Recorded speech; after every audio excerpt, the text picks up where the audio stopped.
Well, hello, my pickles, my snowflakes, my turtles, my no matter what club members, and my Goldilocks. Here we are. Do you have your cuppa? I have my cuppa. I love my cuppa. Anyway, here we are. It is January 27th of World Carnivore Month. Here we are. How are you doing with your journey? Did you attempt it and then put it back to keto because you realized, not there yet? Or did you grab onto it and you're loving how you're feeling from all of it with your non-scale victories, and maybe you're lucky and you have some scale lowering numbers? Oh, the fun of that.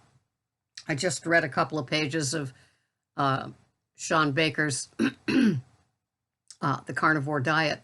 I do have to say he's been wonderful this month with posting so many great videos. It's been such a delight to get to know him and then have the interview with Carnomad Mike and feel that he knows a whole lot more than he tells us about.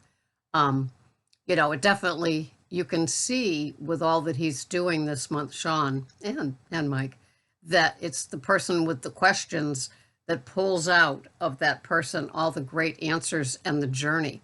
And Mike certainly asked great questions. I love to watch anything carnivore, especially with women. I'm always fascinated by how much meat they have and how they eat it and when, the time of day that they feel like it. And it's just great. And a lot of women out there do interviews with them. I suppose I should too, but it's on my round to it list. For the meantime, though, we'll just enjoy this.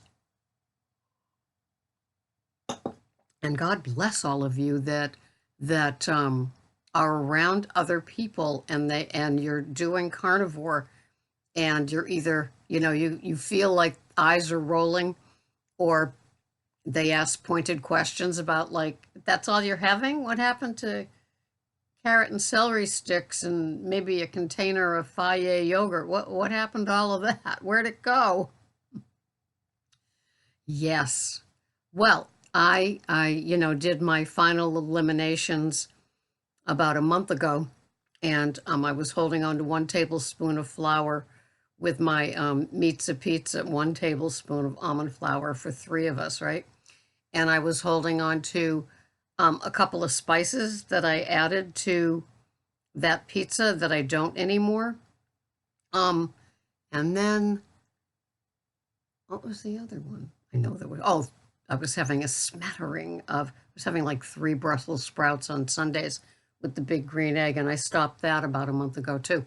So I'm feeling very carnivorous, and it's such a great feeling. Sometimes I don't even notice things that have gotten better because I don't know. I don't focus on the negative. I try to keep it nice and positive and how good I feel about certain things, and looking forward to my OMAD, which is mid-afternoon, and how that feels, and tucking into one of those ribeyes from the butcher, nothing like it. And yes, I guess in Frank Tufano's lingo, I would be a carnivore because I am not buying, grass-fed, grass-finished, $20 a pound beef. It's expensive enough as it is.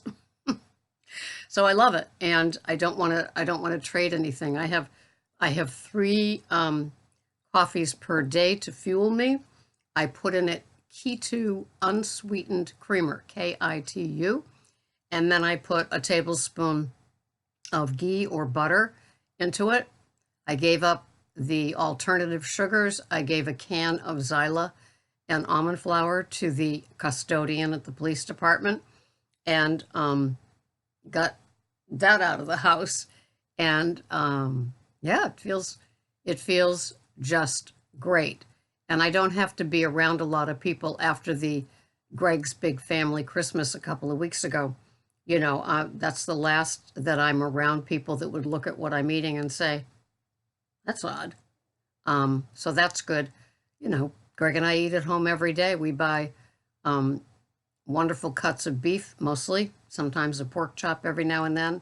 I had that ground um, grass-fed lamb the other day from Whole Foods and went back for more, and they didn't have any. Um, but I did pick up 2 more jars of Fourth and Heart ghee that was on sale, so it's on sale. And then with the Prime, it's on sale again. So it's a pretty good price for that. And they only had 2 pink Himalayan salt ones left. The rest are all turmeric ghees. Didn't buy any of those. And yeah, away we go. And so the pantry purge, freezer purge continues. It feels great. So it's January 27th.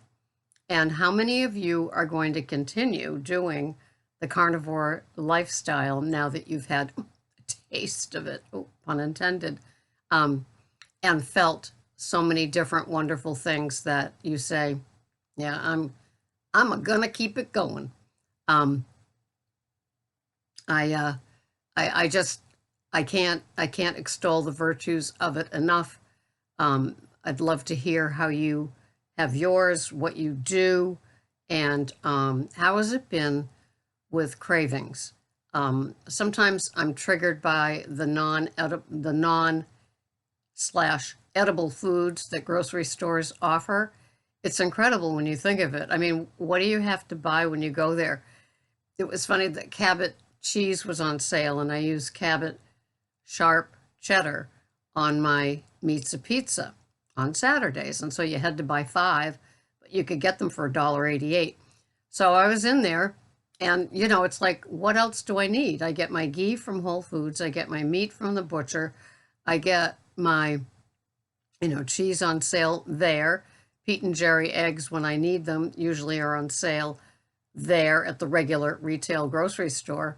And it's like, what am I doing? My Gerolsteiner water. That is just so funny because it's like my body is like programmed to do the aisles. When I was keto, tell me if this was true for you too.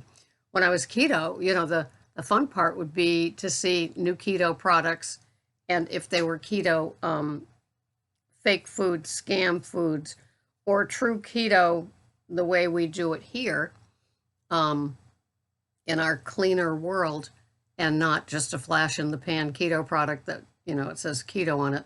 So people buy it up, and yet it's filled with CRAP. So nothing really close to the clean keto.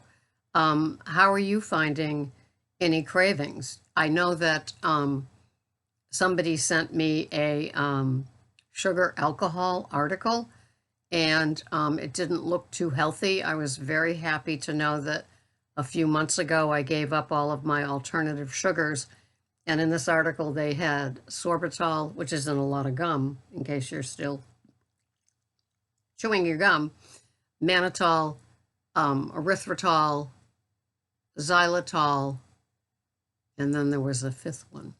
But it talked about them, and we are truly guinea pigs with the sugar alcohols because we really don't know the long-term effects.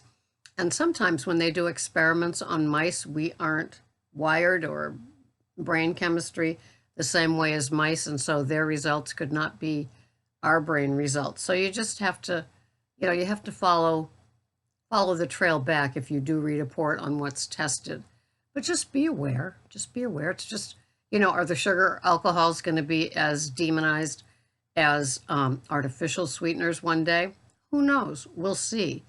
But if it began in a chemist's lab, like the pink, yellow, and blue packets, that probably isn't so hot for you. With the sugar alcohols coming from wood products and some other places, maybe it's not as dangerous. I don't know. I'm just kind of relieved that I was able to do that with the give-ups. I had a lot of bad habits coming into low-carb, high-fat, to keto under 20 total, to carnivish to carnivore. And it's been such an interesting journey along with all of you. We've all ramped up, and it's kind of funny to go out there in YouTube land and see all the channels that still have the word keto in them, and the people now are like 100% carnivore, but they didn't change the name. I know that when Mike changed it, he went from keto mad to carnomad, and he was able to do that. But a lot of people still have ketogenic titles in their YouTube channels, and you just have to know that they've already left. They already left that corral and are now in the, animal products place. A lot of people still continue to do processed meats, dairy, the cheeses. Some people still like sour cream. And technically, it's all animal product, right? In my pizza crust, there's cream cheese and mozzarella and 2 eggs. That's it. And so it's just very interesting how we all adapt. Some people find that even eggs can cause inflammation. That's like wild. It's like, I guess it must be the more limited our menu, perhaps more the sensitivities can show up. I used to take a handful of supplements every day. I had the little filler, and I do that. I do it watching Dr. Berg, have your 6 to 8 cups of veggies every day, Dr. Berg. And oh yes, I have the supplement for this. I never bought any of the supplements, but they all now sit in this wooden tray that I used to have. And I've even stopped with the taking a magnesium. And so in the morning, I just have a fresh squeezed lemon, just a few drops, and pink Himalayan salt in my my morning water. It's like 20 ounces. And then throughout the day, I have the Gerolsteiner water. I have my coffees and such. But I think I'm hydrated enough. I was listening to somebody that does carnivore, and he doesn't even drink water. And so people were saying, how does all that work if you're not having it? And it seemed to work just fine for him. So I love hearing still how people do their carnivore, because there's still a million different ways.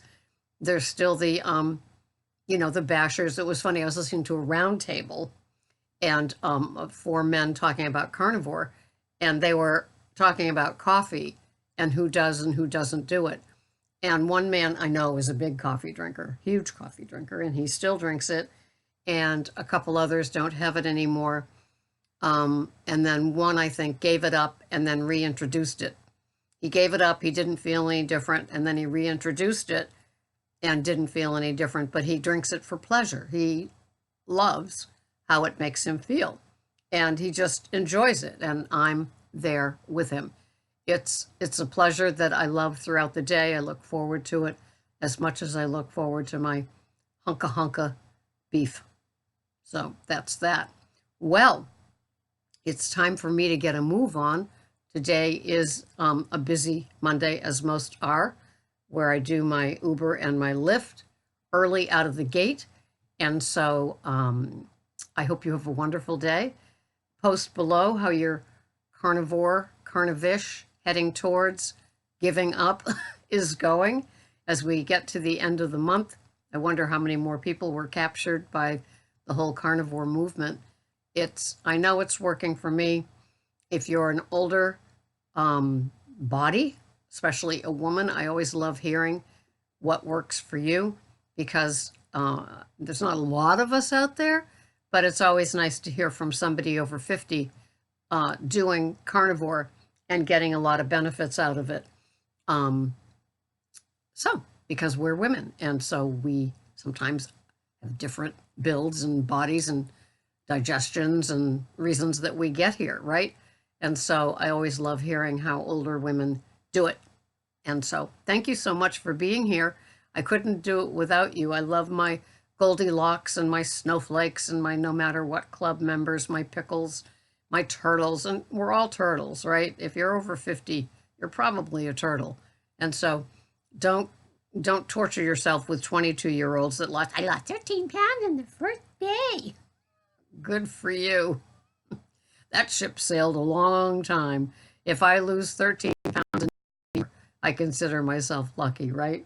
So glad you're here. Love you all. Thank you. Bye-bye for now.